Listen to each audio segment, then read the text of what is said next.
إن الحمد لله نحمده ونستعينه ونستغفره ونعوذ بالله من شرور أنفسنا ومن سيئات أعمالنا من يهدي الله فلا مضل له ومن يضلل فلا هادي له وأشهد أن لا إله إلا الله وحده لا شريك له وأشهد أن محمدا عبده ورسوله أما بعد فإن خير الحديث كتاب الله وخير الهدي هدي محمد صلى الله عليه وسلم وشر الأمور محدثاتها وكل محدثة بدعة وكل بدعة ضلالة وكل ضلالة في النار. أعوذ بالله السميع العليم من الشيطان الرجيم. بسم الله الرحمن الرحيم. يا أيها الذين آمنوا اتقوا الله حق تقاته ولا تموتن إلا وأنتم مسلمون.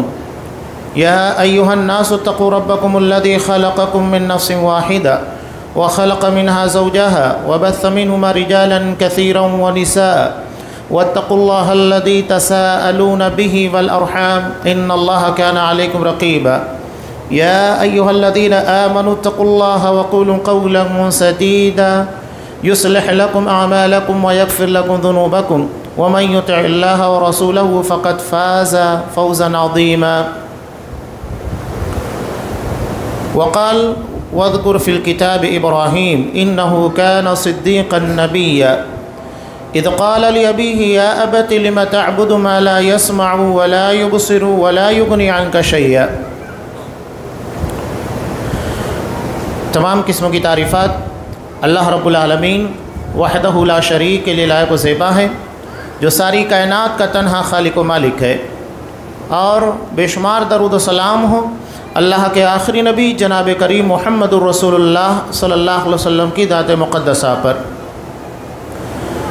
محترم سامعین، عزیز ماں اور بہنوں،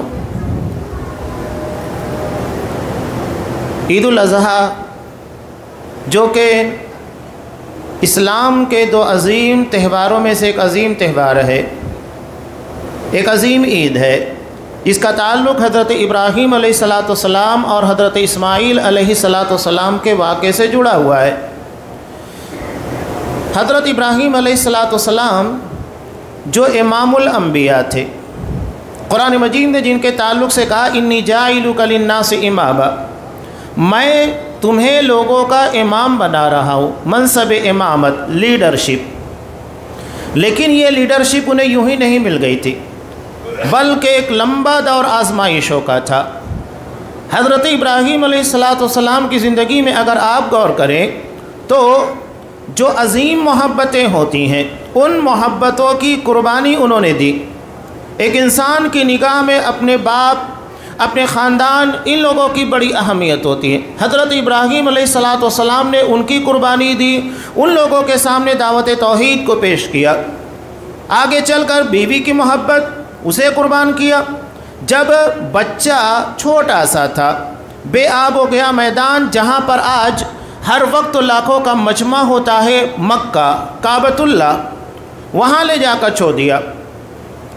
یہ چیزیں اور یہ واقعات جو ہم سنتے رہتے ہیں، ہمیں لگتا ہے کہ صرف یہ واقعات ہیں، یہ واقعات نہیں بلکہ پیغام ہے، اور تمام مسلمانوں کے لیے مثال ہے، اسوہ ہیں۔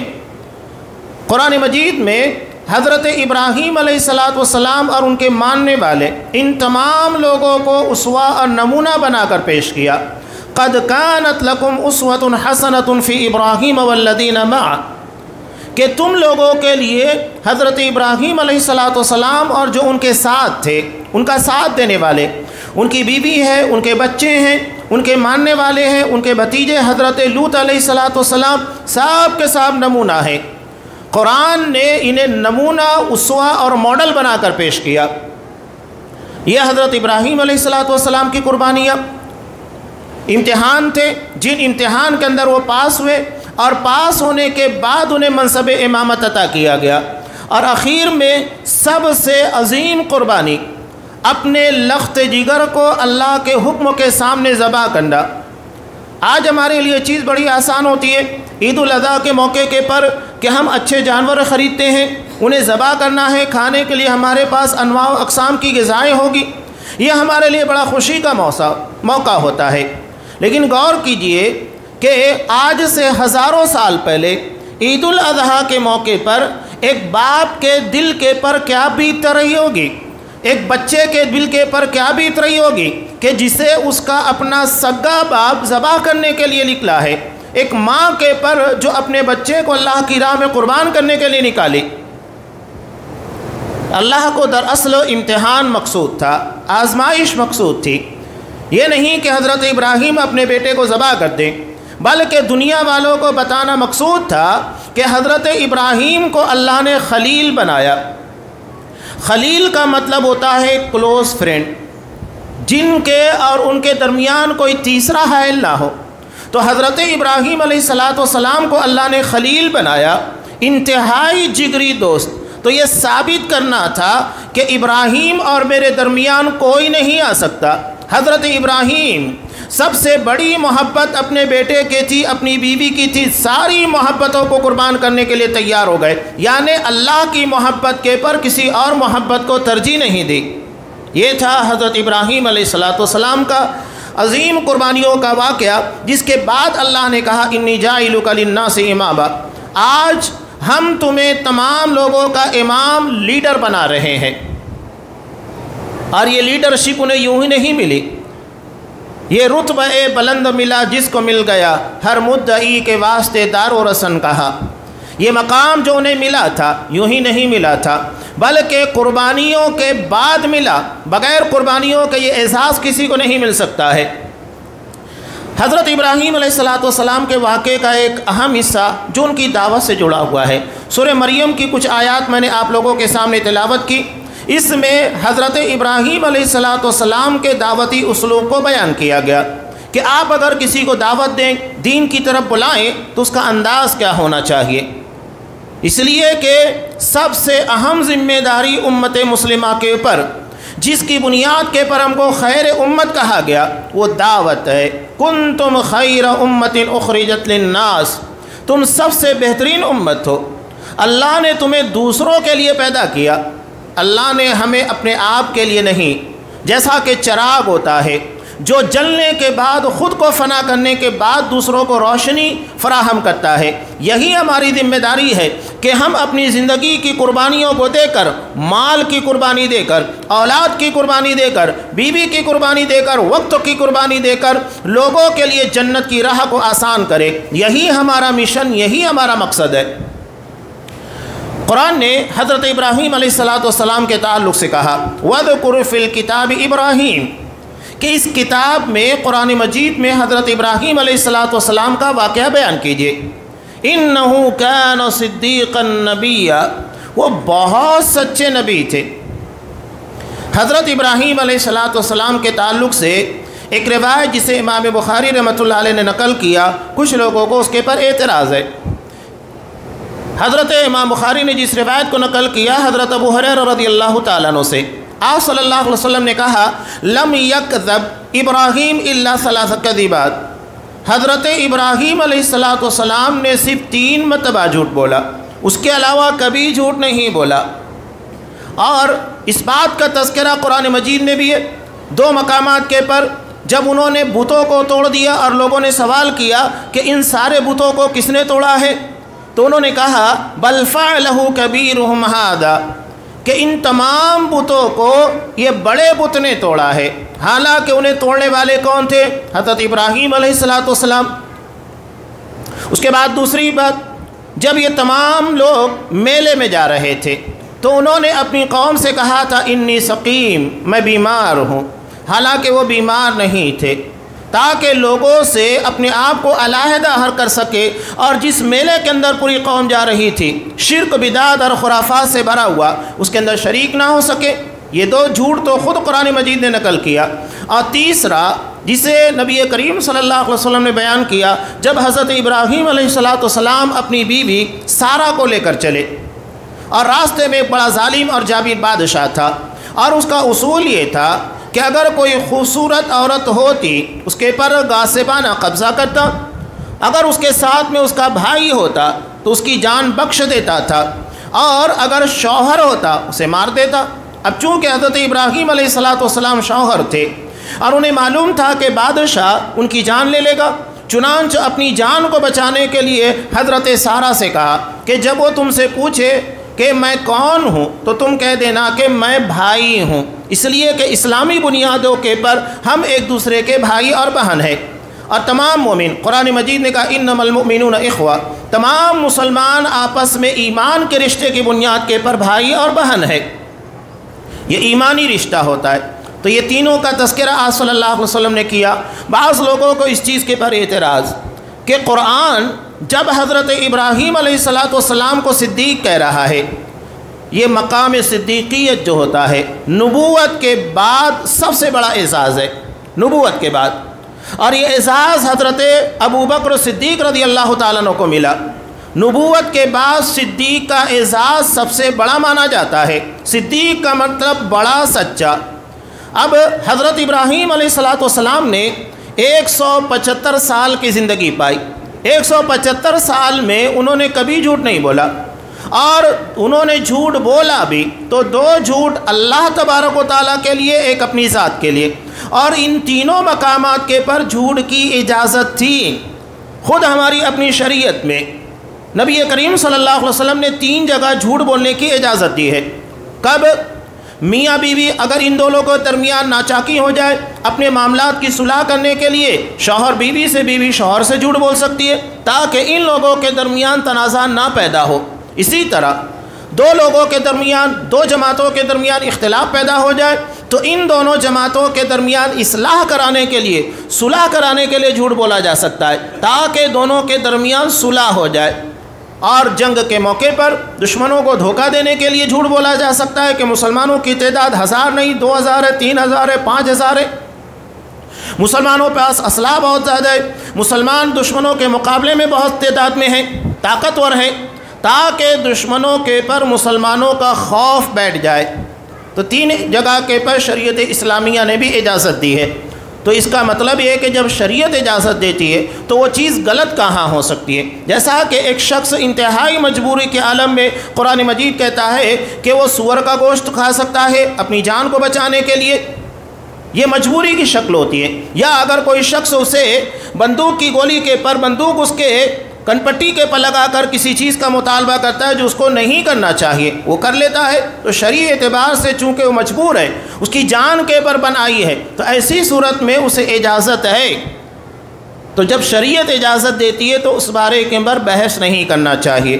تو حضرت ابراہیم علیہ السلام نے 3 جگہ جھوٹ بولا تھا، 2 اللہ تبارک و تعالیٰ کے لیے، ایک اپنی ذات کے لیے، اور اس کے علاوہ زندگی میں کبھی جھوٹ نہیں بولا۔ اگر ہم اپنی زندگی کا جائزہ لیں، پوری زندگی مت اٹھائیے، 1 دن کا جائزہ لیں، 1 ہفتے کا، مہینے کا جائزہ لیں، تو ہمیں خود اس بات کا اقرار ہوگا کہ ہم دن بھر کے اندر نہ جانے کتنا جھوٹ بولتے ہیں، کتنا دھوکہ دیتے ہیں۔ یہ ہمیں اپنی زندگی کے اندر جھانکنا ہے تو سمجھ میں آ جائے گا کہ حضرت ابراہیم علیہ السلام کے بارے میں جو قرآن مجید نے کہا وہ کتنا اہمیت کا حامل ہے، کہ انہوں نے 175 سال کی زندگی میں کبھی جھوٹ نہیں بولا سوائے 3 مواقع کے پر، 2 اللہ تبارک و تعالیٰ کے لیے اور 1 اپنی ذات، اپنی جان کو بچانے کے لیے۔ حضرت ابراہیم علیہ السلام کی دعوتی زندگی، قرآن تذکرہ کرتا ہے اذ قال لأبیہ یا ابتی، جب انہوں نے اپنے باپ سے کہا۔ اس کا مطلب یہ ہے کہ دعوت کا آغاز اپنے گھر سے کرنا چاہیے، اپنے قریبی رشتہ داروں سے کرنا چاہیے، اپنے دوستوں سے کرنا چاہیے، اس لیے کہ رشتہ داروں کے پر ہمارے اچھے تعلقات ہوتے ہیں، انہیں سمجھانا آسان ہوتا ہے، دوستوں کو کسی بات منوانا آسان ہوتا ہے۔ ایک اجنبی کے مقابلے میں دوستوں کے پاس ہم اپنی بات اچھے طریقے سے رکھ سکتے ہیں، تو ان لوگوں کے پر محنت ہونی چاہیے۔ دعوت کا آغاز سب سے پہلے اپنے قریبی رشتہ داروں سے شروع کیا جائے۔ حضرت ابراہیم علیہ السلام نے وہی کیا۔ قرآن بھی کہتا ہے نبی کریم صلی اللہ علیہ وسلم کو وَأَنذِرْ عَشِيرَتَكَ الْأَقْرَبِينَ، اپنے قریبی رشتہ داروں کو اللہ کے عذاب سے خبردار کیجئے، ڈرائیے گا۔ چنانچہ آپ صلی اللہ علیہ وسلم نے اپنے خانوادے، اپنے قبیلے والوں کو جمع کیا اور دعوت توحید کو پیش کیا۔ یہ دعوت کا طریقہ ہوتا ہے، سب سے پہلے اپنے قریبی رشتہ داروں کو آگاہ کرنا، ان کے پر محنت کی جائے۔ حضرت ابراہیم علیہ السلام نے اپنے باپ کو سمجھایا۔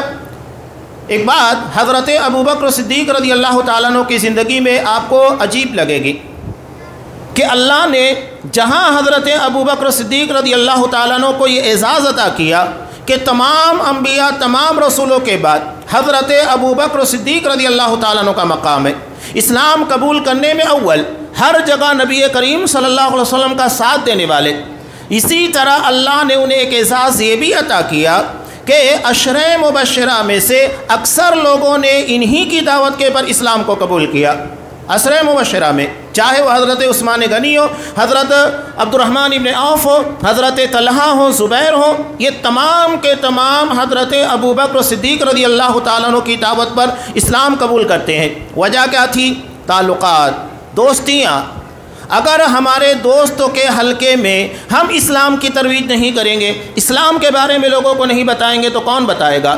دوستی کا سب سے بڑا فریضہ یہ ہوتا ہے کہ انہیں صحیح علم سے آگاہ کیا جائے تاکہ وہ اپنی آخرت کو تباہ نہ کر سکے۔ اگر ہم دیکھتے ہیں کہ ہمارا دوست دنیا کے کسی کاروبار کے اندر کوئی ایسی چیز کر رہا ہے جس کی بنیاد کے پر اس کو دھوکہ ہو سکتا ہے، نقصان ہو سکتا ہے، تو ہم اسے بچانے کی کوشش کرتے ہیں۔ تو جب دنیا کے نقصان سے بچانے کے لیے ہم اپنے تعلقات کو اہمیت دیتے ہیں تو آخرت کہیں زیادہ اہمیت رکھتی ہے کہ ہم اپنے دوست و احباب، اپنے حلقہ یارہ کو آخرت کے بارے میں چوکن نہ کریں۔ تو یہ حضرت ابو بکر صدیق کا معاملہ۔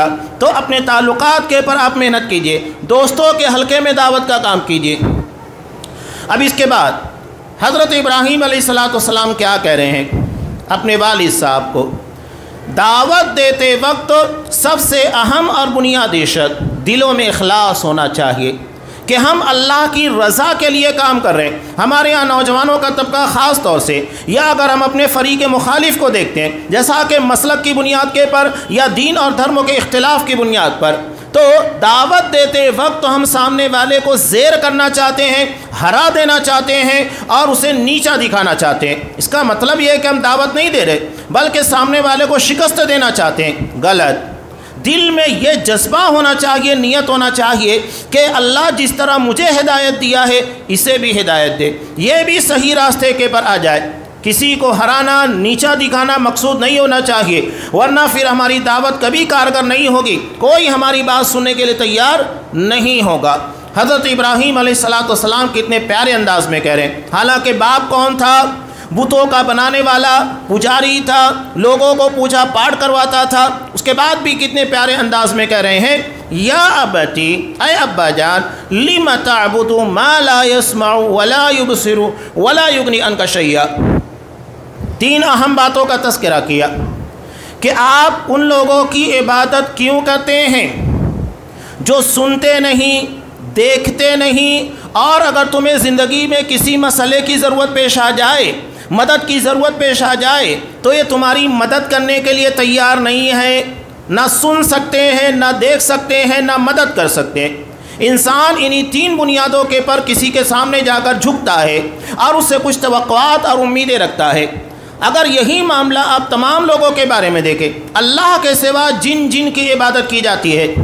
ابھی آپ نے ایک ویڈیو دیکھا ہوگا کہ جب ایران کا ابراہیم رئیسی مر رہا تھا اور ہیلی کاپٹر کے حادثے کا شکار ہو رہا تھا، آواز سنیے وہ کتنے زور سے چلا رہا ہے، یا علی یا علی یا علی یا علی، یا حسین یا حسین۔ کیا مطلب ہے؟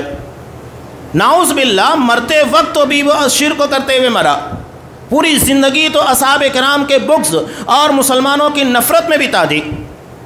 آج بہت سارے لوگوں کو اس بات کا علم نہیں ہے، اس نالائق کے فتوے کی بنیاد پر اور اس کے کہنے کی بنیاد کے پر ملک شام، فلسطین اور عراق کے لاکھوں سنی مسلمانوں کو مار دیا گیا۔ آج اسرائیل سے کہیں زیادہ خطرناک دشمن مسلمانوں کا ایران ہے، جس نے ملک شام کے اندر لاکھوں مسلمانوں کو مارا، عراق کے اندر لاکھوں مسلمانوں کو مارا اور فلسطین کے اندر بھی مسلمانوں کو مارتا ہے۔ یہ رافضیت اور شیعت کوئی معمولی فتنہ نہیں ہے، اسے مسلمان مت سمجھیے۔ یہ نعوذ باللہ آج بھی ایران کے اندر باتیں آئی ہے تو میں بتاتا چلوں، آج بھی ایران میں کسی کو ابو بکر صدیق نام رکھنے کی اجازت نہیں، عمر نام رکھنے کی اجازت نہیں، عثمان نام رکھنے کی اجازت نہیں، نہ عائشہ نہ حفصہ۔ پابندی یہ ہے، ان ناموں کو نہیں رکھ سکتے۔ وہ اپنے خطبات میں، اپنی تقاریر کے پر نعوذ باللہ ان تمام لوگوں کے پر لعنت بیچتے ہیں، ان تمام لوگوں کو لعنتی کہتے ہیں، جہنمی کہتے ہیں، اور یہ کہتے ہیں کہ آج جب مدینہ میں ہماری اپنی حکومت قائم ہوگی تو ہم حضرت عائشہ رضی اللہ تعالیٰ عنہ کی قبروں کو کھودیں گے اور انہیں سنگسار کریں گے۔ نعوذ باللہ، جن کی پاک دامنی کے تعلق سے قرآن مجید میں سورہ نور کی آیت نازل ہوئی کہ عائشہ پاک دامن ہیں، ان لوگوں کے ان کے تعلق سے یہ کہتے ہیں کہ نعوذ باللہ وہ بدکار ہیں، ہم انہیں سنگسار کریں گے۔ جو قرآن نہیں مانتا، صحابہ کو نہیں مانتا، مسلمان کا ہے؟ سیدھی سی بات ہے۔ جو حضرت ابوبکر صدیق کو نہ مانے، عمر فاروق کو نہ مانے، عثمان غنی کو نہ مانے، عائشہ کو نہ مانے، حفصہ کو نہ مانے، ہم اسے کیسے مانیں گے؟ اگر ان تمام تاریخی اور اسلامی شخصیات، ان لوگوں کا نام اسلام سے ہٹا دیا جائے، اسلام کہاں باقی رہے گا؟ اسلام تو مٹ جائے گا نا۔ تو یہ بات بہت اہمیت کی حامل ہے۔ حضرت ابراہیم علیہ السلام نے سب سے پہلے شرکوں کے خلاف آواز اٹھائی۔ حضرت ابراہیم علیہ السلام کی دعا، جسے سورہ ابراہیم میں اللہ نے نقل کیا، کیا نقل کیا؟ اللہ سے دعا مانگ رہے ہیں۔ اللہ سے دعا مانگتے ہوئے کہا وَجْنُبْنِي وَبَنِيَّ أَن نَّعْبُدَ الْأَصْنَامَ، کہ اللہ مجھے اور میری آنے والی نسلوں کو بتوں کی عبادت سے محفوظ رکھنا۔ اب بتائیے، حضرت ابراہیم علیہ السلام بتوں کی عبادت کر سکتے تھے؟ اپنے بچوں کے بارے میں سوچ سکتے تھے جو نبی ہیں وہ بتوں کی عبادت کریں گے؟ نہیں۔ لیکن یہ امت کو پیغام دے رہے ہیں کہ اتنا چوکنا رہنا ہے کہ زندگی میں کبھی شرک داخل نہ ہو سکے، اس لیے کہ یہ واحد گناہ ہے جس کے بارے میں اللہ نے صاف کہا کہ مشرک کی مغفرت ہونے والی نہیں ہے۔ جب قرآن یہ کہہ رہا ہے کہ اس گناہ کے پر انسان کو معاف نہیں کیا جائے گا، ہماری ذمہ داری بنتی ہے کہ اس گناہ کے بارے میں سب سے زیادہ جانکاری لے اور بچنے کی کوشش کرے اور عقیدہ توحید کو اختیار کرے۔ حضرت ابراہیم علیہ السلام نے وہی کام کیا، کہا کہ کیوں ایسے لوگوں کی عبادت کرتے ہو؟ نہ سن سکتے ہیں، نہ دیکھ سکتے ہیں، نہ مدد کر سکتے ہیں۔ اور آج مسلمانوں کے لیے افسوسناک بات ہے، یہ قبروں کے پر جا کر کیا کرتے ہیں؟ دعائیں مانگتے ہیں۔ تو کیا یہ قبر والے سن سکتے ہیں، دیکھ سکتے ہیں، یا تو پھر ہماری آواز کو سننے کے بعد مدد کر سکتے ہیں؟ کبھی کسی نے دیکھا کہ کوئی قبر والا کسی زندہ انسان کو مدد کرنے کے لیے آیا ہے؟ تو پھر یہ عقیدہ ہمارے اندر آیا کہاں سے؟ شریعت نے جو مزاج ہم کو دیا تھا اس مزاج کو ہم نے پلٹ دیا۔ شریعت نے ہم کو یہ بتایا کہ مردہ زندوں کی دعا کا محتاج ہے۔ آپ صلی اللہ علیہ وسلم قبر والوں کے لیے دعا کرنے جاتے تھے، خاص طور سے تہجد کے موقع پر روزانہ آپ صلی اللہ علیہ وسلم کا معمول تھا۔ اس کا مطلب یہ ہے کہ مردہ زندوں کی دعا کا محتاج ہے۔ تبھی قرآن مجید کے اندر مردوں کے تعلق سے دعا سکھائی گئی، ربنا اغفر لنا ولاخواننا الذین سبقونا بالایمان، کہ اللہ ہمیں بخش دے اور ہم سے پہلے جتنے مسلمان تھے جو دنیا سے چلے گئے ان تمام لوگوں کو بخش دے۔ دعا سکھائی گئی، کہیں یہ نہیں بتایا گیا کہ قبر میں جانے والا یہ ہماری مدد کرتا ہے، بلکہ آپ صلی اللہ علیہ وسلم نے صاف کہا، مسلم کی روایت، اذا مات الانسان انقطع عنہ عملہ، انسان جب مر جاتا ہے اس کے عمل کا سلسلہ بند ہو جاتا ہے۔ جب عمل کا سلسلہ بند ہو گیا تو وہ مدد کیسے کرے گا؟ کسی کی آواز کیسے سنے گا؟ یہ عمل ہے نا، آپ کسی کی آواز سنیں یا تو پھر کسی کی بات کسی کو دیکھیں یا کسی کی مدد کریں، یہ تمام چیزیں عمل میں آتی ہیں۔ جب عمل منقطع ہو چکا ہے تو وہ کیسے ہماری مدد کرنے والے ہیں؟ قرآن آپ صلی اللہ علیہ وسلم نے صاف کہا کہ عمل کا سلسلہ منقطع ہو جاتا ہے۔ حضرت ابراہیم علیہ السلام اپنے مشرک باپ کو کتنے پیارے انداز میں کہہ رہے، آپ دیکھیے کہ دعوت کے اندر کہیں ایسی چیز نہیں ہے۔ اس کے بعد جب انہوں نے یہ کہا، ڈائریکٹ سوال کیا۔ ایک اہم چیز یہی ہوتی ہے، آپ سوال کیجئے گا، ڈائریکٹ آپ کسی کو رد مت کیجئے، بلکہ یہ کہیے کہ آپ ایسا کیوں کرتے ہیں، جبکہ یہ ساری چیزیں ان لوگوں کے اندر نہیں ہیں۔ سوچنے کے پر مجبور کرنا چاہیے، ڈائریکٹ کسی کے پر فتویٰ نہیں لگانا چاہیے۔ ہمارے ہاں ڈائریکٹ فتویٰ لگانے کا، ہاں وہ مشرک ہے، وہ کافر ہے، وہ یہ ہے، وہ ہے، نہیں۔ آپ سوال پیدا کیجئے، آپ ایسا کیوں کرتے؟ جبکہ یہ تمام چیزیں تمہارے حق میں مفید نہیں، اس کے پر کوئی دلیل موجود نہیں۔ اگر دلیل ہے تو لاؤ، قرآن کہتا ہے ہاتوا برہانکم ان کنتم صادقین، اگر سچے ہو لاؤ، دلیل پیش کرو۔ اس کے بعد حضرت ابراہیم کیا کہتے ہیں، میں یہ بات کیوں کہہ رہا ہوں، کیوں میں یہ سوال کھڑا کر رہا ہوں کہ سن نہیں سکتے، دیکھ نہیں سکتے، مدد نہیں کر سکتے ہیں؟ اس کے بعد انہوں نے کہا یا ابتی انی قد جاءنی من العلم، ابا جان میرے پاس علم آیا ہے، وہ علم جو اللہ نے عطا کیا، ما لم یأتیک، جو تمہارے پاس نہیں آیا ہے۔ اب دیکھیے حضرت ابراہیم علیہ السلام کو علم مل گیا، اس کی بنیاد کے پر انہوں نے اپنے آپ کو یہ نہیں کہا میں عالم ہوں تو جاہل ہے اور جاہل ہو کر یہ کام کر رہا ہے، نہیں، کسی کو آر نہیں دلانا چاہیے کہ نہیں تجھے نہیں آتا ہے، تجھے علم نہیں ہے، تجھے پتہ نہیں ہے۔ عمومی طور کے پر ہمارے یہ ہوتا ہے ارے تجھ کو کیا سمجھتا ہے، تیرے پاس کیا علم ہے، میں بتاتا ہوں تجھے، نہیں۔ اس کا مطلب یہ ہے کہ آپ مقابلہ کر رہے ہیں، آپ دعوت نہیں دے رہے ہیں۔ دعوت کا طریقہ یہ ہوتا ہے کہ آپ کہیے کہ میں معلومات رکھتا ہوں، ہو سکتا ہے کہ وہ چیز آپ کے علموں میں نہ ہو، سامنے والے کو نیچا دکھانے کے بجائے کنونس کرنے سمجھانے کی کوشش کرنا چاہیے۔ اور قرآن یہ بھی کہتا ہے علم جس کے پاس ہوگا اس کی پیروی کی جائے گی، یعنی علم کی بنیاد کے پر، شخصیات کی بنیاد کے پر نہیں کہ اگر کوئی بہت بڑا عالم بن گیا ہے تو چلو اس کی شخصیت کے پیچھے چلنے لگ جاؤ، نہیں، بلکہ جو علم اللہ نے عطا کیا ہے اس علم کی پیروی کی جائے گی۔ سورہ انعام میں اللہ نے ایک بہت پیاری بات کہی، 18 انبیاء کرام کا تذکرہ کیا، تذکرہ کرنے کے بعد اللہ کیا کہتا ہے، اولئک الذین ھداھم اللہ، اللہ نے ان تمام لوگوں کو ہدایت دی، یعنی نبی بنایا، فبہداہ مقتدی، تو تم ان کی ہدایت کی پیروی کرو۔ قرآن نے یہ نہیں کہا کہ ان شخصیتوں کی پیروی کرو، بلکہ قرآن نے یہ کہا کہ ان لوگوں کی ہدایت کی پیروی کرو، جو ہدایت ان لوگوں کو عطا کی گئی ہے۔ تو اصل چیز ہدایت ہے، علم ہے۔ حضرت ابراہیم علیہ السلام نے وہی کہا کہ یا ابتی انی قد جاءنی من العلم ما لم یأتک، کہ ابا جان میرے پاس علم آیا ہے جو آپ کے پاس نہیں آیا۔ سمجھانے کا انداز بڑا پیارا ہے، باپ کو کہیں نیچا دکھانا یا چھوٹا دکھانا، اپنے آپ کو بڑا ثابت کرنے کی کوشش کرنا، یا سامنے والے کی جہالت نادانی کے بارے میں اسے ٹونٹ کرنا، تانا دینا، نہیں، کہیں پر ایسی چیزیں آپ کو نظر نہیں آئے گی۔ ما لم یأتک فاتبعنی اہدک صراطا سویا، آپ میری اتباع کیجئے گا، میں تمہیں بالکل سیدھا راستہ بتاؤں گا۔ یعنی علم آنے کے بعد انسان کی پیروی کی جائے گی، جو علم کی بنیاد کے پر ہوتی ہے، بغیر علموں کے کسی کی پیروی نہیں ہوگی۔ اصل چیز علم ہے، وحی الہی ہے جو اللہ نے نازل کیا ہے۔ اس کے بعد آگے کیا کہتے ہیں، یا ابت لا تعبد الشیطان، ابا جان آپ شیطان کی پیروی مت کیجیے، اس کی عبادت مت کیجیے گا۔ کیا آزر شیطان کی عبادت کرتا تھا؟ نہیں، وہ تو کس کی پوجا کرتا تھا؟ بتوں کی۔ اب یہاں ایک بات یہ بیان کروں، حضرت ابراہیم علیہ السلام کی قوم ستارہ پرست تھی۔ آج یہ ستارہ پرستی ہمارے اندر بھی پائی جاتی ہے۔ یہ جو بت بنائے جاتے تھے نا کہ فلاں ستارہ ہے، اور اس کے بارے میں ان لوگوں کا عقیدہ تھا کہ یہ ہماری زندگی کے اندر نفع لا سکتا ہے یا کسی نقصان کو دور کر سکتا ہے، اسی اعتبار سے اس کا اسٹیچو اور بت بناتے تھے اور اس کی عبادت شروع ہو جاتی تھی۔